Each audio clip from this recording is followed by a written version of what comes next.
to study about ultra high performance concrete. Moving to the next slide. This is the we are going to study about. First of all, we will go through introduction. Then we'll see the history and UHPC constituent. And in the end, we'll see about the factors affecting the use of UHPC and the future of UHPC. Moving to the next slide. Ultra high performance concrete is a new class of concrete that has been developed in recent decades. When compared with the high performance concrete or traditional concrete, UHPC tends to exhibit superior properties such as high strength, durability, and long-term stability. It is also known as reactive powder concrete. It is a high-strength ductile material formulated by combining Portland cement, silica fumes, quartz floor, fine silica sand, high-range water reducer, water, and steel or organic fibers. Moving to the next slide.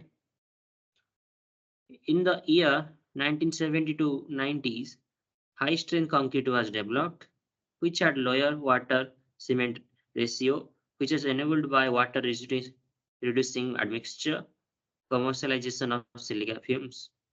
In the year 1990 to 2010, high-performance concrete was developed, which had supplementary cementitious materials, lower water-cement ratio, and specialty admixture. And in the final, in the year of 1991, presently known as ultra high performance concrete cement, which had ultra low water cement ratio, packing particles like silica film, CMS, and fibers. Moving to the next slide. In the year 1980s, the idea was born to develop fine-grained concretes with a very dense and homogeneous cement matrix, preventing the development of microcracks within the structure when being loaded. UHPC was established worldwide for concretes with a minimum compressive strength of 150 Newton per mm square. First research and development aiming at application of UHPC in the construction started at around 1985. The main objective behind UHPC mixture is to minimize the number of defects and internal microcracks to achieve a greater percentage of ultimate load capacity of its components. So now on, I want to UHPC constituents materials consist of fine sand, cement, crushed quartz, silica fumes, superplasticizers, admixtures, steel fibers, and water. So, in traditional concrete,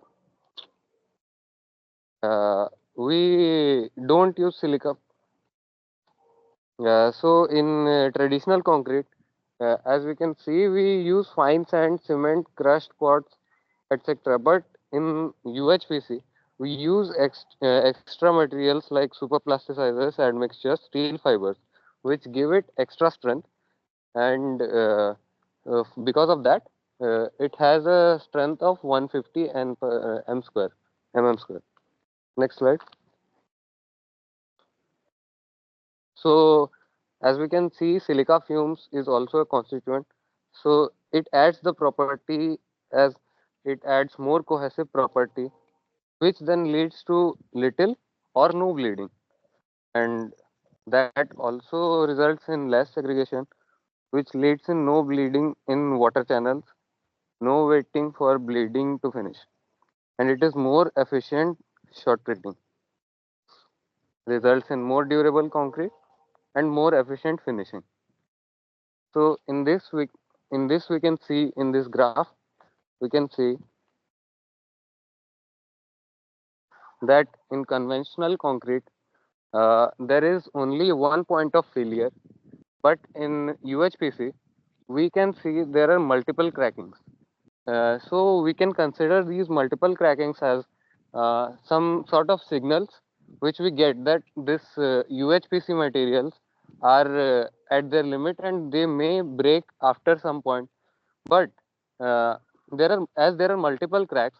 This signifies that we get many signals that the UHPC is going to fail. So we have less chance, we have more time to cover up the failure, and we can, as compared to conventional concrete, we have more advantage over it. So in this graph, we can see freeze thaw comparison between air entrained normal and high strength concrete and UHPC. So as we can see that UHPC sustains more weathering than air entrained. Like in this graph, after 50 cycles of freeze thaw, the weathering of air entrained is much more higher, means like 5 to 6 times higher than UHPC. So discussing about freeze thaw is the phenomenon in which when the cracks are opened a little and then water gets into the crack, and it freezes due to decrease in temperature, and after some point it also becomes water from ice as the temperature gets higher. So this causes the crack to open up more. So after 50 cycles of freeze thaw, means 50 times the water will freeze, then it will again turn into water, then freeze, then again turn into water. So this will cause multiple crackings. But UHPC can last more than any other, like air entrained or high strength concrete.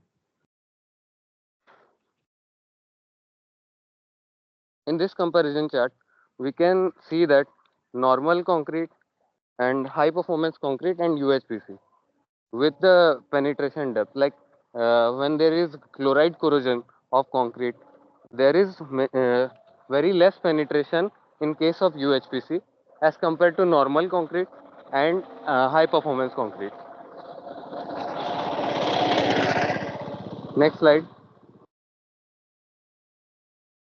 So this is the durability chart of UHPC.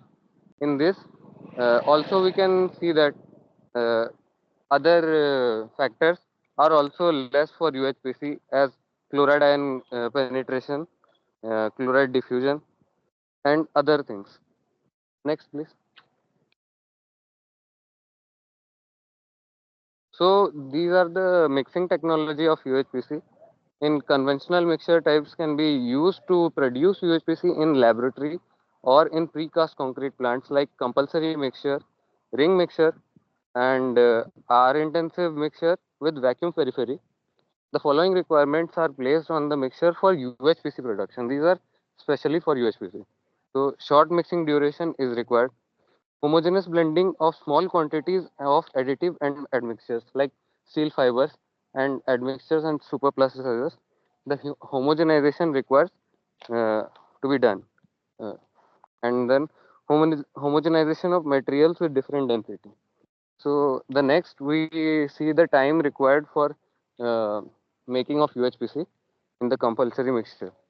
So everything is same as in traditional concrete, but at last we use addition of steel fibers, and also the timings are very less as compared to conventional concrete. Next, these are comparison between normal concrete, HPC and UHPC. So as we can see, in normal concrete it is 20 to 40 MPa. In high performance it is 70 to 140. Whereas in UHPC we can see a significant high difference of 180 to 225. And also in other factors, UHPC shows more advantage. So it is more effective. Next, next,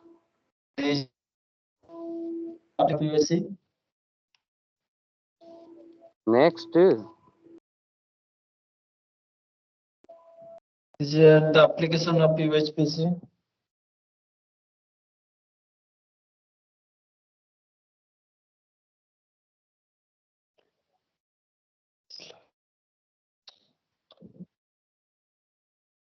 Akshay, you are not audible. Hello.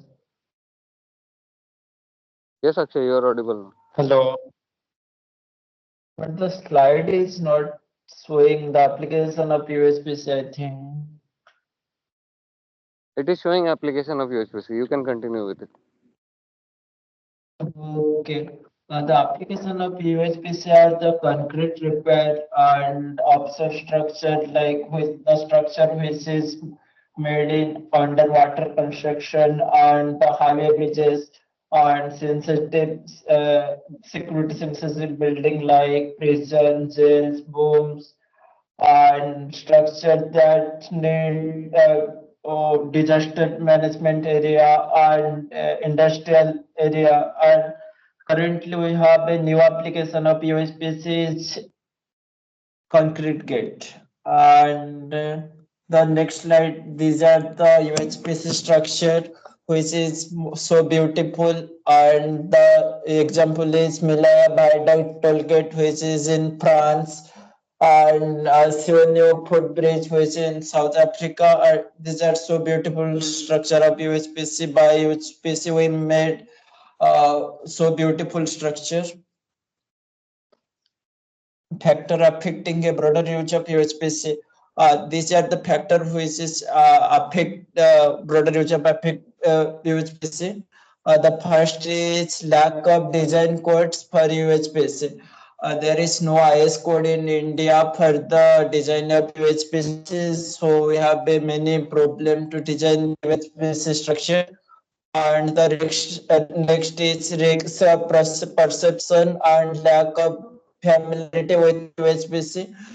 In India, the contractor have no familiarity with UHPC, so they can make mistake while construction a UHPC structure. So UHPC structure is not suitable for Indian contractor. And initial cost is the greater challenges limiting the use of UHPC. Concrete cost is normally 1 cubic concrete is 7,000, but the UHPC rate is 20 times than the normal concrete price. And the next slide is the future of UHPC.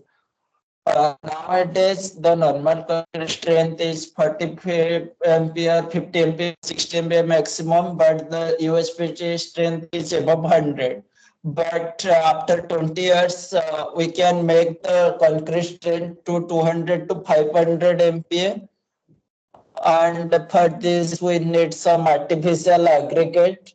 And we can also use special type of polymer like MDF. MDF means micro defect free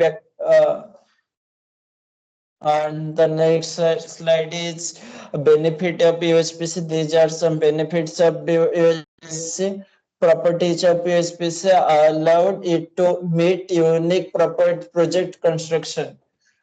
Previously, we seen the unique construction like Milaya Viaduct, which is made in South Africa, which is a very beautiful structure. We can also make some beautiful structure using UHPC, and the structure which is made in UHPC. These are some long lifespan, corrosion resistance also there, and material durability also there.